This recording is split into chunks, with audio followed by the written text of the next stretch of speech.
Hello, Liberty lovers, and welcome to the Liberty Mike podcast, broadcasting from an undisclosed location in the heart of Dixie. I'm Michael, and I'm here with Liberty Larry. How's it going? So, happy Memorial Day, I guess. Yeah, that's today. I guess Memorial Day is to commemorate the soldiers lost in various conflicts throughout the U.S. history. Yeah. Since we've been in a practically perpetual state of conflict since the beginning of the country. I suppose there's quite a few of them. Yeah.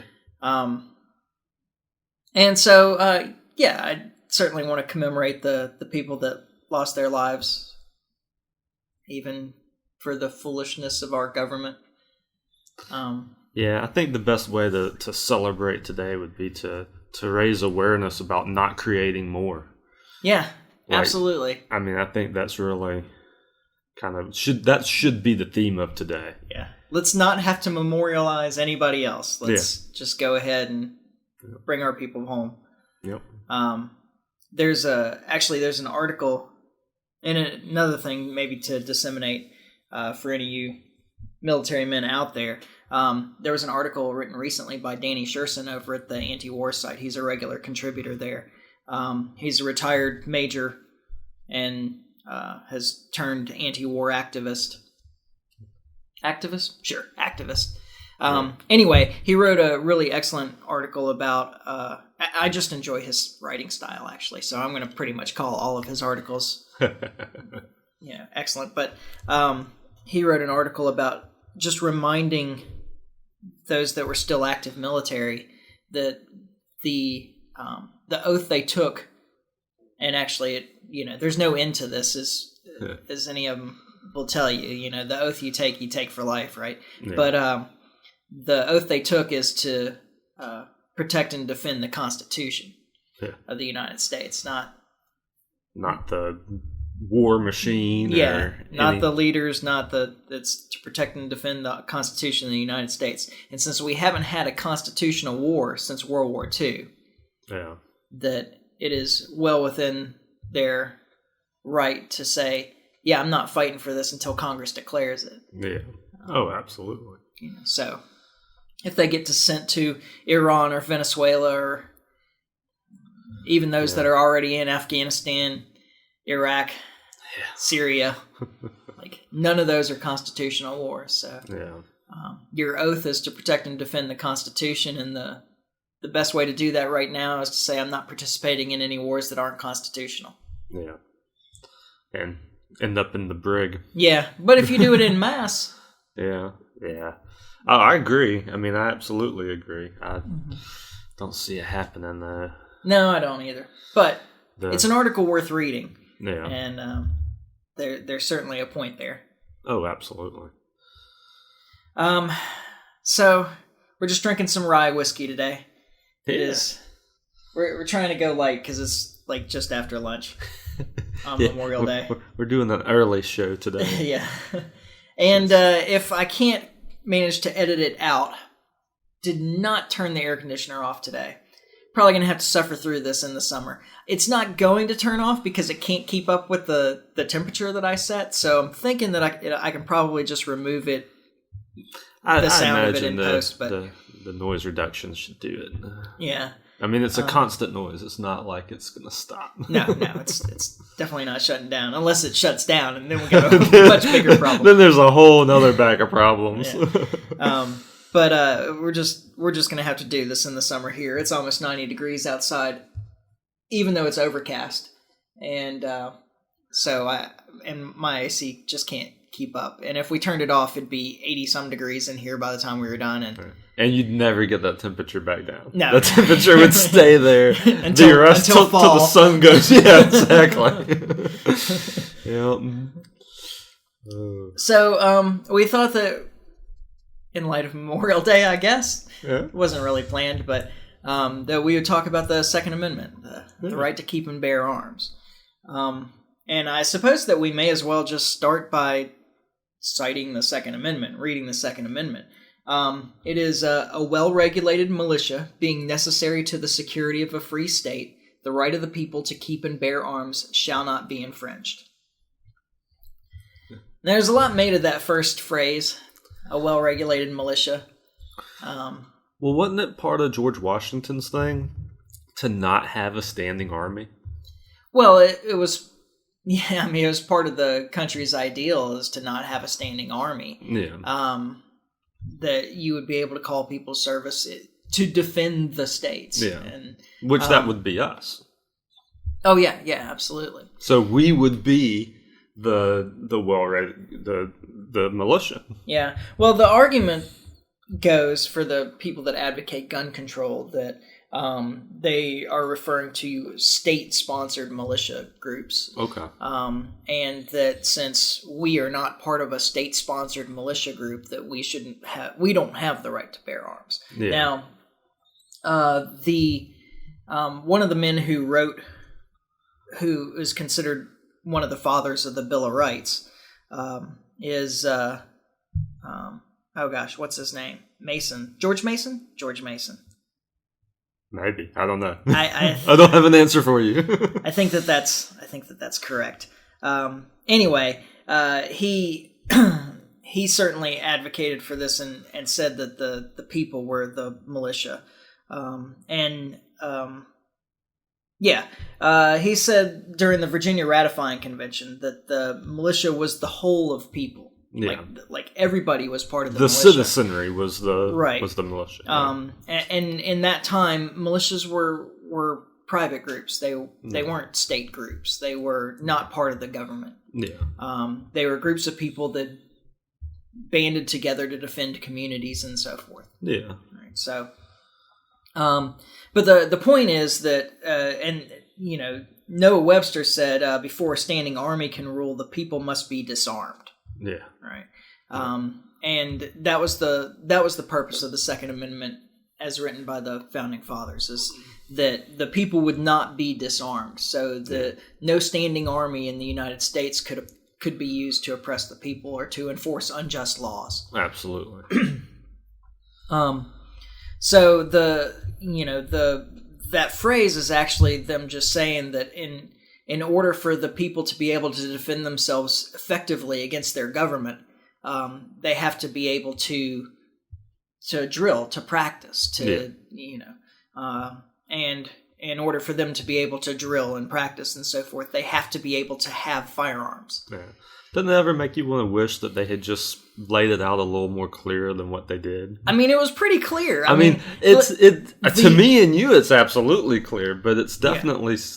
But I guess a lot of things in the Constitution are that way. Yeah. Well, I mean, here it is. A well-regulated militia being necessary to the security of a free state. Yeah. That's your first statement, right? Yeah. The second statement is... So that's the setup. Yeah. Since we recognize that this is important, this is the rule that we're making. And the rule is the right of the people, not the militia, not the state, the right of the people to keep and bear arms shall not be infringed. Yeah, I mean, that's a very legal. That's pretty freaking clear. Yeah, that's a specific legal statement. Yeah. It shall not be infringed. Yeah. It forbids any legislation related to taking away arms from people. Yeah. And if you look back to the early, gun control stuff, the early gun control mostly was used to, and it was all done by the states. So this is again one of those things where you say, all right, well, the federal government is forbidden from this, but the states have these powers. Yeah. And so, but the early gun control stuff was from mostly southern slave owning states, or former slave owning states in this case, and they were forbidding non-whites to own guns. Of course, yeah. Right? Because it's really hard, and this is again back to the reason for the Second Amendment in the first place. Yeah. It's really hard to oppress people if they're armed. If they're armed, yeah. It becomes a problem. So there was a lot of talk about this, that in order to ensure the freedom of the people against their government, they have to be able to carry the same weaponry that the military does. Yeah. And that's and that goes back to my position that everything's an infringement. Like there's you can I can't articulate it all of a sudden, but yeah, any gun control law is an infringement. So the automatic gun control law, that's an infringement. Yeah. Anything. The bump stock ban? I mean, all right. So my plan here is to work our way to my radical beliefs about what the right to bear arms really means. Yeah. But we'll say, constitutionally speaking, the right to bear arms, it isn't for hunting. It's not even for self-defense specifically, not against burglars or whatever. Yeah. It is specifically so that the people can defend themselves against an oppressive government. Against the government. Yeah. Now, on the libertarian side, and these things are related, but on the libertarian side, I think that the right to bear arms relates to the right to self, ownership of self, and the right to defend your person and property through the best means you see available to you. Yeah. And and from a religious standpoint, I think that most people would say that you have a duty to defend your life. Yeah. That your life doesn't even belong to you, and so it's your responsibility to take care of it. Yeah, exactly. So, but at least from the natural law perspective, the idea is that your life belongs to you, and you have the right and duty to defend that. Yeah. And absolutely. Through the best means that you see available. If you don't think the guns are the best way to defend yourself, then take whatever it is that you want. Nobody's forcing you to carry a gun. Although there were actually, when I was reading up on some of this stuff, preparing for this episode, I did find like a really early law, and I can't remember where it was. It's like Virginia or somewhere, where there was a fine for all adult men because they were worried about Indian attacks. Yeah. There was a fine for adult men who attended church without a firearm. Without a firearm. Yeah. That's funny.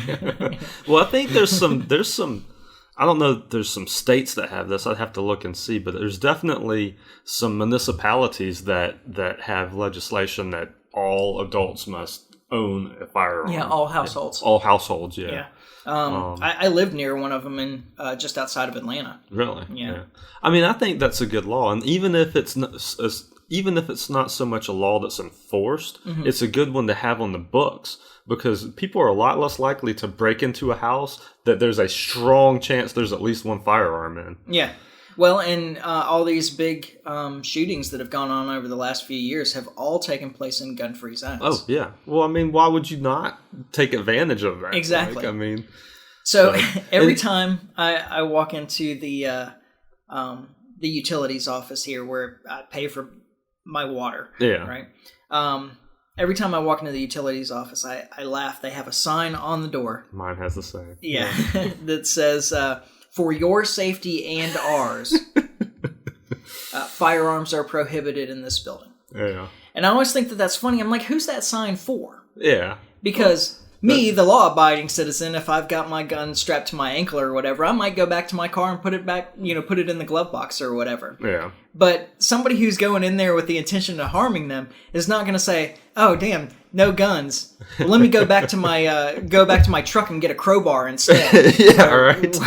Like it makes no sense. The only people that follow these laws are the law-abiding people by definition. And the other thing that it does, of course, is it tells anybody that's going in there with the intent to commit harm that nobody here is carrying a gun. Exactly. Which they would be wrong, because my policy on that has always been, unless they've got a guy with a gun and a metal detector, there's no teeth behind that. Like, I mean, I guess I'd get in a lot of trouble if I had to use it in there. But... Yeah. Well, I'd rather get in trouble for having to defend myself and using a gun in a place where I wasn't supposed to than not having it to defend myself. That's always been my position, especially in banks. Banks is where it actually worries me the most, because every bank has that sign out front. Yeah. And I pretty well always take my gun in the bank with me, because that's when I'm most likely I think I'm going to need it. Yeah. Like, if the bank gets robbed and I get took hostage, I'm going to want to have... Most banks at least have armed guards. Down here?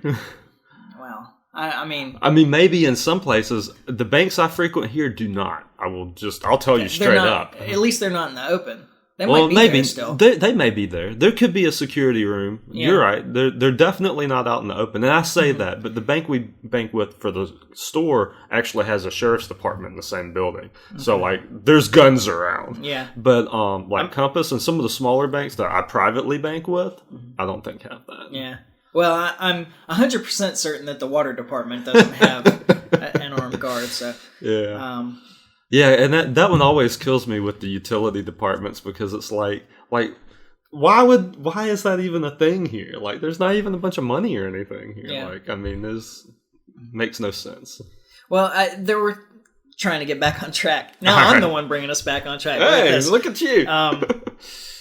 There have been, developments over the years that have obviously infringed on these rights, and some of the early ones are like the National Firearms Act of 1934. They kept adding to it after that, but it initially was just an attempt to control the weapons that were used by the organized crime groups that were created by the using the Tommy guns. Yeah. That were created by Prohibition. Yeah. The real power was created by Prohibition. When they suddenly had a very valuable commodity. Exactly. And we're able to use the proceeds from that to buy really nice guns that the police in most places didn't have. Yeah. We have the reverse problem now, but anyway, and the way it did it is a really common tool of government. They used fines, taxes, licensing and registration requirements in order to try and control these, both the weapons and the ammunition and so forth. Which licensing and permits in general are against the Constitution. Yeah, even outside the Second Amendment. So. Well, I mean, and one of the big ones was the D.C. versus Heller Supreme Court case, where this guy Heller was a policeman and petitioned the District of Columbia for registration to have a pistol at home, and they denied it. And as I understand it, they gave out very, very few of these registrations. So, and they did this with. This is how they enforced drug laws while they still cared about the Constitution and so forth, is to say a license is required in order to sell this commodity or to have this on hand or whatever, and then they just don't give out any licenses. Exactly, yeah. It's just a way around. It's a workaround. Yeah. And then, of course, registration, then they're tracking you everywhere as well and so on. But in the D.C. v. Heller case, the Supreme Court actually ruled in favor of Heller's right to self-defense. Yeah. So they actually kind of adjusted the Constitution a little bit. And I'm not a big fan of using court precedent to justify the Constitution or to support or interpret the Constitution. Yeah. The Supreme Court's also the group that gave the opinion that Dred Scott was property and so forth. It changed, but their initial, they make mistakes. Certainly, it's not about. I mean, there's not a. I would like to think that there's a real firm principle underlying them, but especially now, I think it's very political. Yeah, and so, and just everybody remember that these courts they don't set down rulings; they set down opinions. Yeah, it's not a ruling. It's not something that must be followed. Necessarily. This is why there's a checks and balances. Yeah. The Supreme Court doesn't give the final word. That's why there's two other branches of government. Yeah. But now you're supposed to bring me back on track. Right.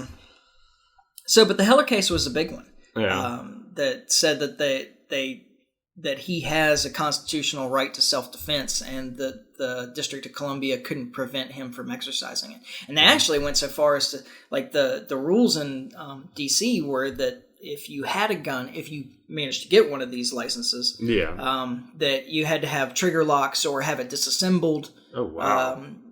Even Very in your own impressive. home. Yeah.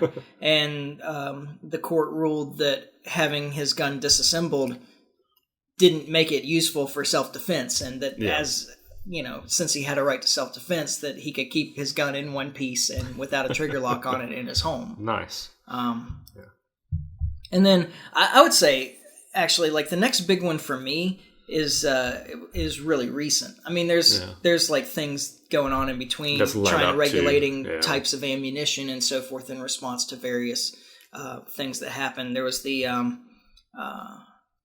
in the Miami bank robbery thing where the two guys got in a shootout with a bunch of FBI agents after robbing a bank. Ended up killing two of the agents. The two guys died too, but they were using armor-piercing rounds and so forth. I remember that. Yeah. I remember hearing about that. Well, I saw like Dad showed me two different things about it. Like one was this kind of dramatized version of what happened. That had been like a little mini series or something, I can't remember. Yeah. And then another one was like a training video that the FBI put together that broke down what happened like from the moment they left the bank until the end of the shootout, which is really interesting. I don't remember a whole lot of it anymore. I wonder if he still has it. I'll ask him. If he does, it's probably on beta or something though. So this was a long time ago. It was in the 80s. Yeah. But anyway, they tried to crack down on various types of ammunition after that. Yeah. Various other events triggered more responses in limiting either the type of firearms or the type of ammunition or how much ammunition or et cetera, et cetera. Yeah. But the next real big one to me is, I don't know, it was the last year or the year before with the 3D printable guns when they stopped. What was the name of the company? I think I wrote it down. Hang on. Defense Distributed. That's it. They prevented Defense Distributed from posting the plans, or actually they'd already posted it. They made them pull them back off. Retract it. Yeah. And personally, I don't have a problem with this. I mean, I have a problem with them forcing them to not preventing them from putting the plans up there for 3D printers. Yeah. To me, it's an infringement of the First Amendment. Yeah, because that's just information. Yeah, that's not exactly. So, there's that, and then I don't know if they started before that. They've certainly gotten more popular since. Like I've heard a lot more about it. Is the red flag laws? How's that work? Those are the things where they say somebody can report somebody that they're concerned could be a danger, and then the courts can use that to go seize their. Goes back to Trump's famous statement, I like to take the guns early. Yeah. Thanks, man. Take the guns first and then have due process. Mm-hmm. Wasn't that what he said? Something like that. Yeah. Kind of defeats the purpose, buddy. Yeah, so those are a real problem too. Yeah. And just like the 3D printing infringing on multiple established rights in the Bill of Rights. Yeah. The red flag laws do the same thing because the due process comes afterwards. They take your property and then you get to try to fight to get it back. Right. Yeah. You're not innocent until proven guilty. Exactly. Yeah. So those are all real problems. Yeah. Now, from a philosophical standpoint, and I've had this discussion with lots of people. Like, I don't think that there's any limitation to our right to bear arms. I mean, I would absolutely agree with that statement. I mean, I just, So, can private people have nuclear weapons? I mean, I would say probably, yeah. How about chemical weapons? Biological weapons? Yeah, why not? Well, okay, why not? Why don't you give us some reasons why not, Mike? Why not? Because they're incredibly dangerous and can kill, tens of thousands or even millions of people. And do you want those in the hands of private citizenry? Well, I would like to Don't you trust them far less than you trust your government? Well, exactly. And you make my point for me. Yeah. Well, and I'm on the same page as you. I don't think that there's any limitation to the right to bear arms. And they certainly made it clear early on, the founding fathers, that the citizens should have access to the same weapons that the government does. Yeah. Now, in terms of things like chemical weapons, biological weapons, nuclear weapons, like, all right, there's a market limitation there. Yeah. It's not like everybody and their neighbor is going to afford to go have these things. Exactly. Yeah. So, or produce these things. That's the other thing. Like they're technologically advanced to a person like you and I, keep putting our heads together, smart as we may be, are not going to be able to put together a nuclear weapon. Yeah, probably not. Anthrax, though? Yeah, biological weapon we might be able to pull off. And some chemical weapons as well. But here's the other thing. Like, okay, so there's market limitations. Like, cost is preventative on these things. That you can't just go down to your corner market. Yeah. Another thing is there is liability. Yeah. Oh, yeah. So, I mean, if we let loose something that destroys the whole block. Yeah. If I feel like the best way to defend my house is a chemical weapon, but I have some leak and my neighbor gets sick or whatever, I'm liable for that. Absolutely. Like, I should be. Yeah. Well, yeah. I mean. Yeah. So, you know, there's a market limit. There's a liability cost. Yeah. And, you know, I mean, just think of how we handle most other liability issues. Like, what insurance is going to cover that? Or what would the premiums be for me to store chemical weapons in my house if I was paying insurance to cover any liability of something that may go wrong? Yeah, I don't think you're getting coverage on that one, buddy. No, probably not. I bet somebody would offer coverage. The price would be high enough that somebody would say, okay, so? Yeah. I'll take that chance. Yeah. I mean, you're not trying to release it, right? Okay. Yeah, right. But the other part of that is that I actually think that it's less dangerous in the hands of private individuals than it is in the hands of government. Yeah. Well, the government's more likely to use it. Yeah. Well, private citizens have the most to lose. Yeah. Oh, absolutely. Like the government has far less to lose, especially a government like ours that's so powerful that. Oh yeah. You know, the risk isn't really theirs, the government's. Like, you know, there is a risk, but the risk is mostly to the people under that government, not to the government itself. Yeah. Whereas for a private citizen, the risk is to themselves. Absolutely. Yeah. Definitely stand to lose everything. You know, I mean, I guess people are thinking of, what were the Austin Powers movies or whatever? Oh, yeah. You know, some crazy genius that's ready to blow up the world for money or something like that. I just don't see that as being very likely. Yeah. Because after that, what? Yeah, exactly. Like, what's your end game here? Yeah. So, I mean, you can only threaten for so long before somebody takes you down anyway. Yeah. But I just don't consider that very likely. I think that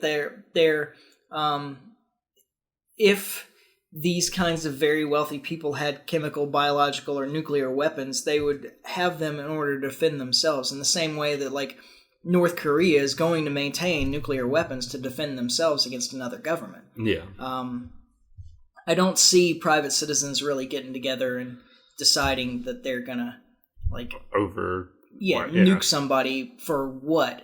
Because there's nothing to gain either. Yeah.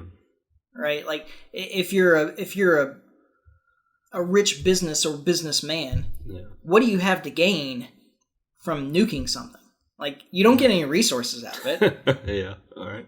I mean, you could make a better case for chemical or biological weapons, but, you know, in both of those cases, where does the labor come from now? So, okay, you take over some industry because you killed off all the people there. Yeah. Now what? Right. Like, all right, you've got a whole bunch of manufacturing equipment with nobody to run it. Yeah. Let alone is anybody going to do business with you now? Yeah, exactly. Because the free market always wins. Like, I'm not doing business with McDonald's. They nuked Burger King. They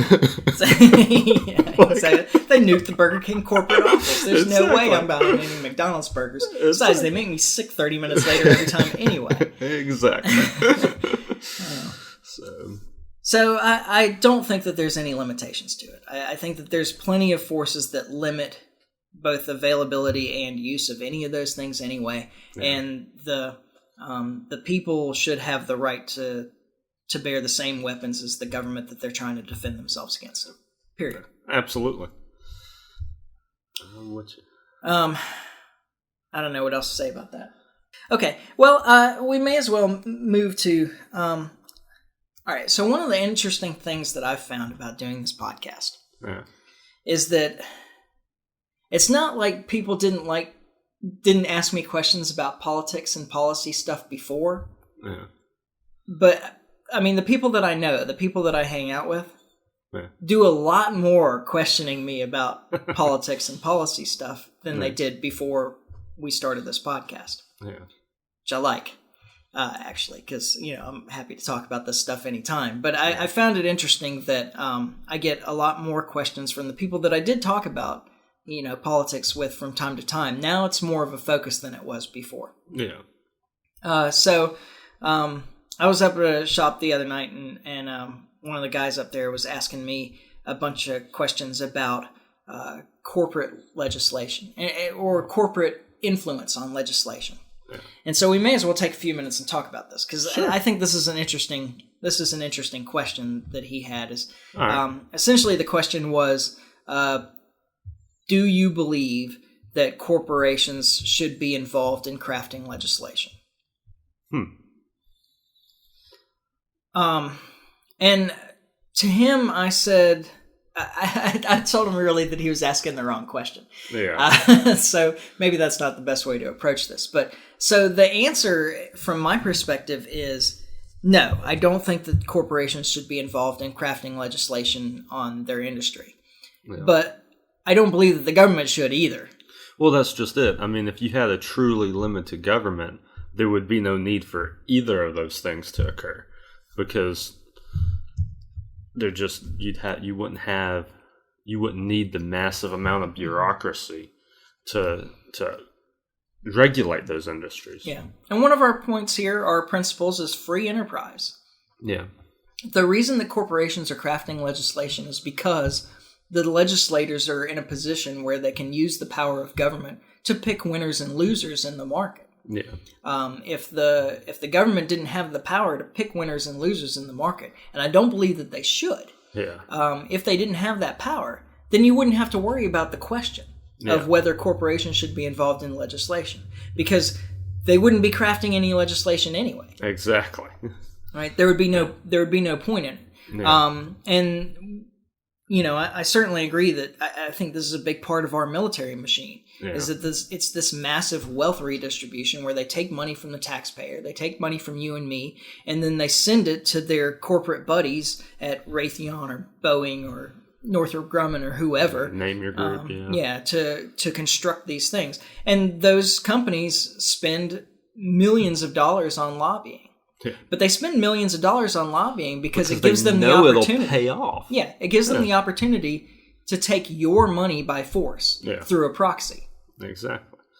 Well, and it's the same reason that like car companies are always pushing for higher and higher safety standards, and that they want that regulated through the government, because they know that the little guy can't compete with that. Mm-hmm. They've already got the bankroll to do these things, and it just gives them a mechanism of force over the little guy. Yeah, it raises the barrier to entry. Exactly. And so if they have to face less competition, then they can keep their prices higher. Exactly. This is a supply and demand thing in the end. Yeah. Is that they limit the supply, and so the price is driven up. Yeah. And so the concern isn't really whether the corporations should be involved in crafting legislation. Is why is legislation being crafted about any of this at all? Yeah. Just let the market hammer it out, because it will. Yeah, I mean, it's the same thing with campaign contributions. This comes up a lot, right? Like, they need to limit money. Corporations shouldn't be able to give to campaigns or whatever. Yeah. Now, I have a real problem with telling somebody what they can't do with their money. Yeah. With their money. Right. Yeah. Yeah. So I don't agree with those kind of limitations, but I think the problem isn't those businesses. Yeah. The problem is the government. Exactly. Focusing on the wrong problem. Right. And everybody stops short of that. I mean, it's really common to complain about these businesses that are paying off these politicians. What about these politicians that they're paying off? Yeah. Why aren't they the problem? Why don't we pull some of that power away from those politicians and then see where the chips land? Yeah. If you want business out of government, get government out of business. Absolutely. Absolutely. And so I hope he listens. Yeah. That's the real answer. He was asking me. I was doing other things, and so my attention was kind of divided, and I don't think that I made the best argument that I could. I think I made a reasonable argument then, but I mean, if you're just trying to distill it down to aphorisms, that's the best one right there. If you want business out of government, get government out of business. Absolutely. And so, I don't know. Do you have anything else that you want to address today? I don't think I do. All right. We pretty well covered everything. Well, happy Memorial Day. Happy Memorial Day? I don't know what the right thing to say is. Have a good Memorial Day, everybody. Yes. Enjoy your barbecues and bourbon and whatever. And we'll be back. We'll be back probably later this week, right? We could do this week again. I don't see why not. So we pushed this one off for a little longer, and we'll try and get back to a more normal schedule. Thursday or Friday, somewhere in there. And in the meantime, follow us on Facebook, subscribe on iTunes or Podbean, share with your friends. Reviews apparently are good on iTunes, so nice. If you feel compelled to help out even more, you can give a quick review on iTunes, and we'll be back soon, and hope that you listen again, and we'll try and get it right the next time. So in the meantime, everybody try and stay free. Later. Ciao.